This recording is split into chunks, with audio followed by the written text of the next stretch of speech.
halol mehnat bir hayolingizga keladi-da, issiqda ham, sovuqda ham, o balandda ishlashadi, xavfli joylarda ishlashadi, usta u baland imoratlar qurishadi. Bu nimadan desa, bu ham bir iymonning alomati azizlar. Bu ham bir iymonning alomati. Ana shunaqangi halol mehnatni zahmatiga chidamay qancha odam qimorboz bo'lib ketyapti masalan. Mana shunaqangi halol mehnatni qiyinchiligi, shu issiqda ishlayman deb qancha odam o'g'irlik yo'liga o'tib ketyapti. Halol mehnat ham dinimizda, shariatimizda bu ibodat hisoblanadi. Payg'ambarimiz alayhissalatu vassalom qaysi bir erkak oilasi uchun, farzandlari uchun, otasi uchun, onasi uchun, akasi, ukasi, opasi, singilisi uchun halol mehnat qilib, birovning haqqini yemasdan, qo'l mehnati bilan chiroyli maishat qilib, mehnat qilib vafot etadigan bo'lsa, qiyomat kunida Allohning huzuriga kelgan paytda 14 kunlik oy qanday nur sochib, qanday barq urib turgan bo'lsa, ana shu insonning yuzi shunaqa bo'ladi deganlar. Halol mehnatdan vafot etgan inson. Yana payg'ambarimiz alayhissalatu vassalom aytadilarki, bir inson halol mehnat qilib keldi, kunduzi bilan charchab, g'ish quydimi? Mana Qipchariqda bu mahallada g'ish quyadiganlar ham ko'p. Dorozi bo'lsin, mayli. Qilaversin. Yuk mashina minishyapti, mayli, minsin. Foydasi tegsin xalqqa, yurtga. Yo otib dangasalik qilib, ta'ma qilib, yo qimor yo'liga kirib, yo o'g'irlik yo'liga kirib, yo fahsh yo'liga kirib, yo Xudo harom qilgan ishlar bilan boylik orttirgandan ko'ra o'sha uzru hojatxona tozalab bo'lsa ham halol mehnat qilgani yaxshi. G'ish quyib bo'lsa ham halol mehnat qilgani yaxshi. Demak, Rasululloh aytdilarki, halol mehnatdan banda charchab dedilar. Kechki payt uyga kelib uxlab orom olsa, ana shu uyqusi ibodat bo'ladi dedilar. To tonggacha uxlaydigan bo'lsa, kechasi bilan ibodat qilib chiqdi deb yoziladi. Uxlaygan vaqtdagi otgan xurrayi, rosa charchab xurrayni otibdi. Zikr, tasbihda unda da yoziladi dedilar. Qarang, halol mehnatning hurmati. Halol mehnatdan charchab uxlagan inson kechasi yotib u yoqqa, bu yoqqa dumalasa, ana shu uyqusida u tarafga, bu tarafga dumalashi, ya'ni uxlayotgan odam hali aqa nima bo'ladi-ku? Taqollub deydi buni arab tilida. Har bu yoqqa ag'darilishi deb tarjima qilsak ham bo'laver ekan. Mana shu u yoqqa bu yoqqa ag'darilishi ruku va sajdani unda yoziladi. Farishtalar ruku qilyapti, sajda qilyapti, bu banda uxlab ibodat qilib emas, balki namozda ibodat qilyapti, Allohni zikr qilyapti deb yoziladi. Nimani hurmatidan? Farzandlari uchun, oila a'zosi uchun, ota-onasi, yaqinlari uchun halol mehnat qilsa, shularni boqiydi. Shularni kiyintirib, qo'shniga zoriqtirmay, mahallani oldida birovga sarg'aytirmay deb halol mehnat qiladigan bo'lsa, mana shu. Payg'ambarimiz alayhissalatu vassalom Abu Bakr Siddiq, Hazrati Umar, yana bir necha sahobalar bilan o'tirgan edilar. Sal nariroqdan bir navqiron yigit yurib o'tib ketib qoldi. Qarasalar, haligi yigit juda bilaklari kuchga to'lgan, bo'ylari uzun, ayni ishlaydigan, ayni kuchga, quvvatga to'lgan, haligi yoshlikda eng nimasiga yetgan bir chiroyli navqiron yigitmish. Shunda Abu Bakr Siddiq va Hazrati Umar roziyallohu anhumolar mana u yigitni bilaklarini qaranglar, yurishini, shaxtamligini qaranglar. Qani endi mana shu quvvatini, mana shu yoshligini fi sabililloh, Allohning yo'lida sarflasa dedilar Abu Bakr Siddiq va Hazrat Umar roziyallohu anhular. Fi sabililloh deb hadisda oyatda eshitilsa jihad tushuniladi azizlar. Allohning yo'lida qani shu yigit kuchini jihodga sarflasa, ya'ni dinni targ'iboti, dinni himoyasi, kofirlarni yer tishlatish, mana shu mushriklarga qarshi qurol ushlab, shularga qarshi dinda, demak shahid bo'lishlik yo'lida, jihod yo'lida ishlatsa, qani shu yigit kuchini, quvvatini, yaxshi askar chiqardi, yaxshi jangchi chiqardi degan ma'noda aytdilar Abu Bakr Siddiq va Hazrati Umar roziyallohu anhumolar. Alloh ikkovlaridan rozi bo'lsin. Shunda payg'ambarimiz alayhissalatu vassalam chiroyli gap aytadilar. Aytadilarki, agar deydilar, mana shu yigitni ko'rib hozir navqironligi, kuch-quvvati bir ayni quvvatga to'lib toshib turganligi sizlarni ajablantirdi. Yurishlarida shahtamligi sizlarni ajablantirdi. Agar shu yigitning niyatiga bog'liq. Agar mana shu yigit ota-onami kamchiligini bartaraf qilay, farzandlarimga bir halol luqma olib kelay, farzandlarimga yediray, ayolimga yediray, ota-onam yediray, aka-uka opa-singlimga yediray deb halol mehnat yo'lida agar qadam bosib ketayotgan bo'lsa, u ham fi sabililloh dedilar. U ham xuddi sizlar aytayotganda qani endi jihad qilgan deydi, jihodda katta savob borda. Dinning targ'ibi bor. Xuddi o'shanga o'xshab jihodda qana savob olsa, shu yigit ham agar halol luqmani orqasidan, halol mehnatni orqasidan ketayotgan bo'lsa, u ham fi sabililloh. U ham o'sha Xudoning yo'lida. O'sha jihodga kirgan odam qanday savob olsa, bu ham katta savob oladi dedilar. Qarang. Ana qarang, halol mehnatni fazilat. Ertalab sahar turishyapti, salqinda ishlab olaylik deyshib, kechasi turishga to'g'ri kelib qoladi. Kechasi ishlashga, 9-10 gacha ishlashga to'g'ri kelib qoladi mehnatlar. Mana shu halol mehnatni fazilat. Agar bu yigit dedilar, niyatiga qarash kerak. Mol-u dunyo to'plab, jamlab faxrlanaman, shuni orqasidan hammaga maqtanaman. Mol to'plab, shu bilan hammaga kibrlanaman. Baland uylar qurib kibrga tug'yonga ketaman deyotgan bo'lsa, fahuva fi sabili shayton. Unda u shaytonning yo'lida ketyapti ekan. Niyatga bog'liq ekanda. Agar halol mehnat luqmai halolni orqasidan quvayotgan bo'lsa, unda fi sabililloh. Sizlar aytayotganda u ham Xudoning yo'lida asli.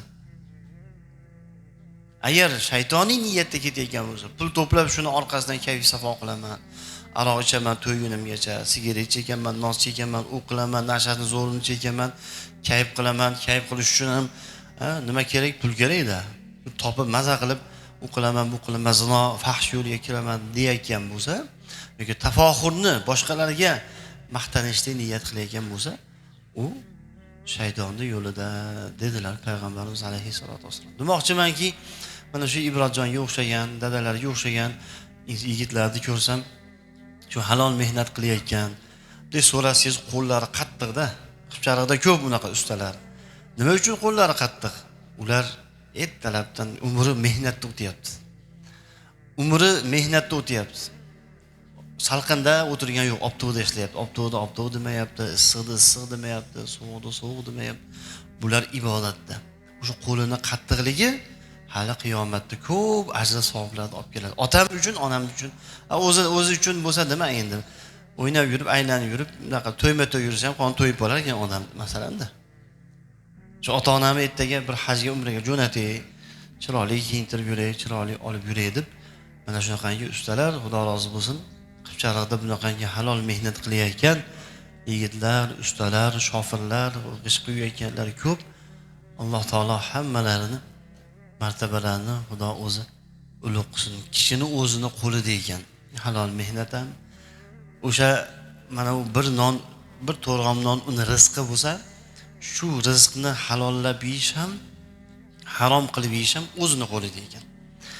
Hazrati Ali roziyallohu anhu hacharlarini minib bir masjidning oldiga kirib ketsalar, masjidning eshigini tagida bir inson turgan ekan. Shunda haligi insonga malol kelmasa shu hachirimni juganini ushlab tursangiz, bir masjidga kirib hojatimni o'tab qaytib chiqaman debdilar. Haligi inson xo'p, bemalol kirib chiqing debdilar. Hazrati Ali roziyallohu anhu haligi insonga omonat berib hacharlarini to masjidga kirib, endi masjidda o'zlarining hojatlarini o'tab qarasalar yonlarida 2 dirham bor ekan, tashqarida insonga shuni berib qo'yay, yo'q demadi. Bir ko'ylini ko'tarib qo'yay, rozi bo'l, shu 2 dirhamni beraman deb hali 2 dirhamni cho'ntaklaridan olib chiqsalar, eshik tagida hachirda o'zi turganmish, haligi inson ham yo'q, nimani hachirda boshidagi jugan ham yo'q. O'g'ri ekan u.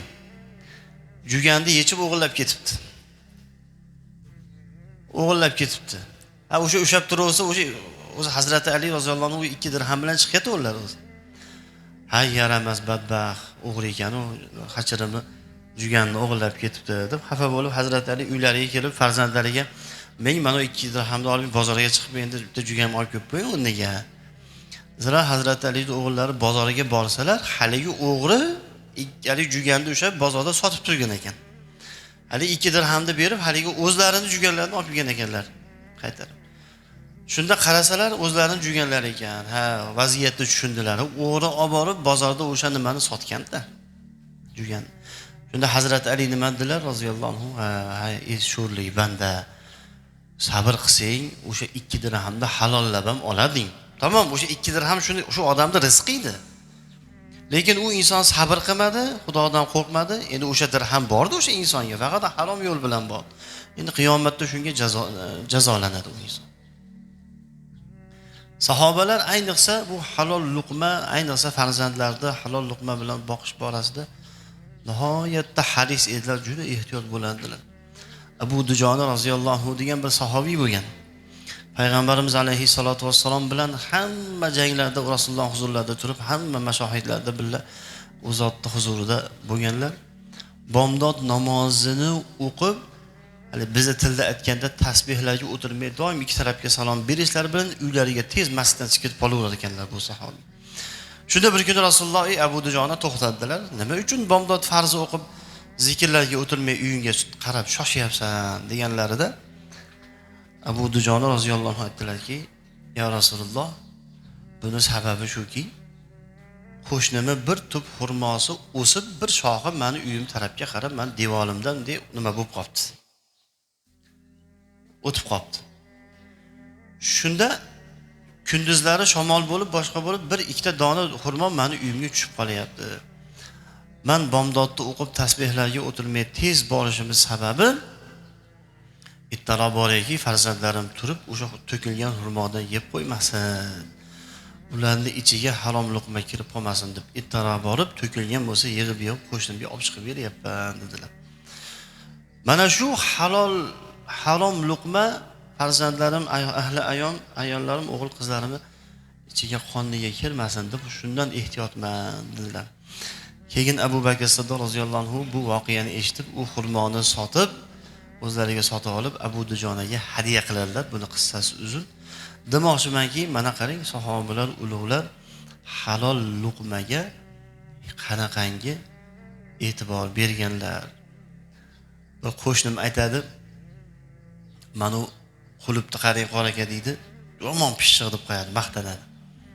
Koreyskiyda deydi. Qulub koreyskiyda deydi.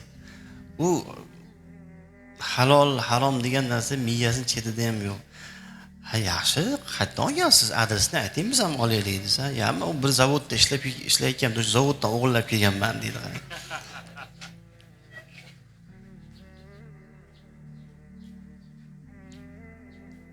Ha, yaxshi dedim, nima deyman endi? Olib borib bersangiz yaxshi bo'ladi, birovning haqqi.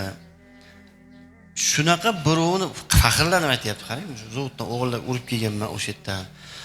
Shunaqa birovni haqqidan bir xilga insonlar o'ylamaydi ham, qo'rqmaydi ham. Yaqinda o'tgan safar mana bir Hoji Akbar qori degan baytchi yigitimiz keldi. Shu yigit bir rivoyat qilib aytib berib qoldilarki, Andijonda bir ihsonda o'tirishgan ekan. Andijonda ulug' ustozlaridan Abdulvohid domla borlar. Biz ham madrasada o'qiyotganimizda, o'sha tayyorlovda o'qiyotganimizda rektor bo'lib madrasada endi qaysi ahli ilm borki, surishtirsangiz ustoz bo'lib chiqadi bu kishi. Shu kishi bir gap aytibdilar bir ihsonda.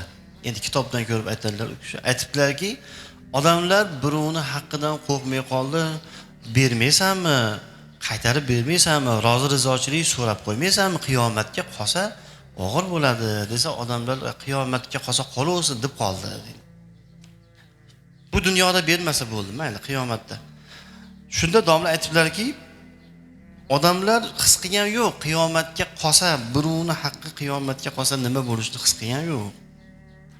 Bir kitobda kelgan bir dirhamni, masalan bir inson ikkinchi insonni bir dirhamini yegan, nohaq zulm bilan masalan haqqini bermay yemay. Shuni qanaqa qilib ado etadi? Qiyomatda qanaqa qilib Xudo ado etadi? Ikkovsini olib keladi. Sen zolimmisan, sen mazlummisan? Ha. Sen bu insonni bir dirhamini hayot dunyoda bermagan bo'lsan, ha. Xudo aytar ekanki, mana shu bir dirhamni 10 ga bo'linglar. Bir dirhamni 10 ga bo'linglar. Bir dirhamni 10 dan biriga, bir dirhamni o'ziga emas azizlar. Bir dirhamni 10 dan biriga bu zolim yegan insonni, ya'ni o'sha qaytarmagan haqqini yegan insonni jamoatda imomni orqasida takbiri uloni topib o'qigan 1000 rakatiga almashinglardir ekan. Bir dirhamni 10 dan biriga hop jamoat bilan namozda birinchi takbirni topib o'qigan 1000 mahal namoziga endi nima qil o'zi kerak-ku. Bu birovning yeyilgan haq hech qachon qolib ketmaydi. Mayli bu dunyoda qolib ketgan bo'lishi mumkin, lekin oxiratda ko'tariladi buni. Alloh hozirlik qiladi qiyomatda. Ikkovsini o'rtasida. Buni 1000 mahal o'qigan namoziga demak buni bir dirhamini 10 dan birini almashtiradi.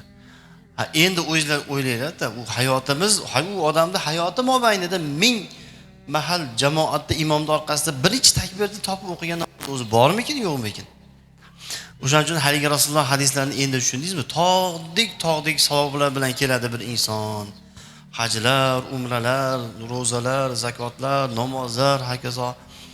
Lekin bir oniyni o'zida haligi tog'dek savoblar bilan kelgan inson u hammaniga zulm qilgan bo'lar ekan. Uni so'kkan, buni urgan, buni haqqini bermagan, buni oyligini bermagan, buni qisgan.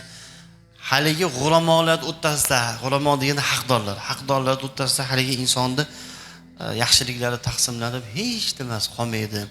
Ana shu inson haqiqiy bankrot bo'lgan inson shu bo'ladi deganlar. Rasululloh bankrot bo'lgan insonni nima tushunasizlar deganlar-da sahobalar. Sahobalarda bu dunyoda hech nimasi qolmagan, bir dirhami ham, bir so'mi ham, bir tiyini ham, hamma bizneslari o'lib, uylari sotilib, bir qarich yeri ham qolmagan, ishxonalari bekib, bir tiyinu bir chaqasi qolgan insonni biz muflis deymiz. Biz tilda aytganda bankrot o'tirib qolibdi deydi. Haqiqiy bankrot bo'lgan odam u qiyomatdagi bo'ladi deganlar. Bu dunyoda hech nima emas. Qiyomatda bankrot bo'lgan odam yomon. U qiyomatdagi qanaqa desa, o'sha savoblarini, mukofotlarini o'qigan namozlarini birovlarga hammasiga nima qilib, g'iybat qilgan bo'lsa ham taqsimlanib ketar ekanda. Birovni g'iybat qilgan bo'lsa ham o'sha savobi ajr bilan o'tar ekan. Xudo hammalarimizga halol rizq nasib etadi, Xudo nasib qilsin. Bu dunyoda kim xafa qilgan bo'lsak, haqqini ozgina yegan bo'lsak, esimizda turibdi. Esimizda bo'lmasa eslaylik, borib rozi rizochilik bilan eshigini tagiga borib taqillatib, hojatxonangiz bo'lsa ham tozalab beraveraman, mendan rozi bo'lsangiz bo'ldi. Agar o'tingizda bo'lsa ham ishlab beraveraman desangiz, shu yengilroq bo'ladi. Birovning haq qolib ketgan bo'lsa.